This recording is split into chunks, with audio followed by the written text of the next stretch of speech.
ہم نے دیکھا سارے صحابہ نے کھا لیا ہے لیکن سالن میں ذرا بھی کمی نہیں آئی. ہم نے جتنا آٹا گوندا تھا اتنا آٹا موجود ہے, سارے صحابہ نے کھانا بھی کھا لیا. جناب سیدنا جابر سے پوچھا, اے جابر بتائیے اس وقت آدمیوں کی تعداد کتنی تھی, افراد کتنے تھے کہ جنہوں نے ایک چھوٹا بکری کا بچہ اور 4 کلو جو کے آٹے سے روٹیاں کھائی, ان کی تعداد کتنی تھی؟ تو جناب حضرت جابر فرمانے لگے اس وقت جنہوں نے یہ چھوٹا سا بچہ بکری کا کھایا اور چند جو ہے جو سے جن کا آٹا بنایا گیا جنہوں نے سیر ہو کر کھایا, فرمایا ان سارے صحابہ کی تعداد 1400 تھی کہ 1400 ان صحابہ کی تعداد تھی. لیکن یہ لعاب مبارک کی برکت تھی, مصطفیٰ صلی اللہ علیہ وسلم کے لعاب مبارک کی برکت تھی کہ وہ تھوڑا سا آٹا جو ہے وہ 1400 آدمی کے لیے کافی ہو گیا, اور تھوڑا سا سالن جو ہے انڈی جو ہے وہ اتنے زیادہ افراد کے لیے کافی ہو گیا. اب اس سے بھی اگلی بات امام زرقانی اور خصائص الکبریٰ میں امام جلال الدین سیوطی لکھتے ہیں. آپ فرماتے ہیں کہ حضرت جابر فرماتے ہیں جب حضور کھانا کھلا رہے تھے صحابہ کو تو حضور نے فرمایا کہ ایسا کرنا ہے, یہ جو ہڈیاں ہیں ان کو توڑنا نہیں, اور سارے صحابی کھانا کھا رہے ہیں, ہڈیاں بچ گئی, حضور نے فرمایا سب ہڈیوں کو جمع کیا جائے. تو جب ساری ہڈیاں جمع کر لی گئی تو کہا حضور کی بارگاہ میں وہ رکھ دی گئی. میرے مصطفیٰ نے اپنا دستے مبارک اوپر رکھا اور کم باذن اللہ پڑا. حضرت جابر فرماتے ہیں جب میرے مصطفیٰ نے وہ ہڈیاں جو صحابہ نے گوشت کھایا تھا وہ ہڈیاں سامنے رکھ کے کم باذن اللہ کہا, حضرت جابر فرماتے ہیں بکری کا بچہ کان ہلاتا ہوا دوبارہ زندہ ہو گیا.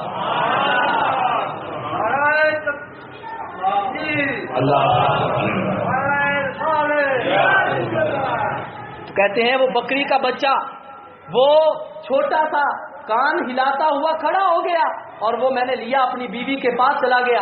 تو بیوی نے پوچھا یہ کہاں سے لے کر آئے ہو, یہ کون سا ہے؟ تو حضرت جابر کہنے لگے جو میں نے اپنے ہاتھ سے ذبح کیا تھا رسول اللہ نے اسے زندہ فرما دیا. تو یہ برکت ہے مصطفیٰ صلی اللہ علیہ وسلم کی کہ اگر آپ وہ تھوڑا سا سالن ہو, اگر تھوڑا سا حلوہ مبارک ہو, اس کے لیے برکت کی دعا کر دیں, اس میں اگر لعاب دہن ڈال دیں تو مصطفیٰ کریم صلی اللہ علیہ وسلم کے منہ مبارک سے نکلنے والے لعاب میں رب نے اتنی برکت رکھی ہے, اتنا کمال رکھا ہے کہ کسی بھی چیز میں اتنا کمال نہیں ہے. اگر وہ میں نے جیسے پچھلے جمعے بیان کیا تھا کہ اگر وہی لعاب مبارک جو ہے کٹے ہوئے بازو پہ لگ جاتا ہے تو وہ مرہم کا بھی کام کر جاتا ہے, وہ پٹی کا بھی کام کر جاتا ہے, اور وہ درد کو بھی دور کر دیتا ہے. اور وہی لعاب مبارک نکلی ہوئی آنکھ میں لگ جاتا ہے, آنکھ سے درد بھی دور ہو جاتی ہے, آنکھ کا نور جو ہے وہ بھی واپس آ جاتا ہے. وہی لعاب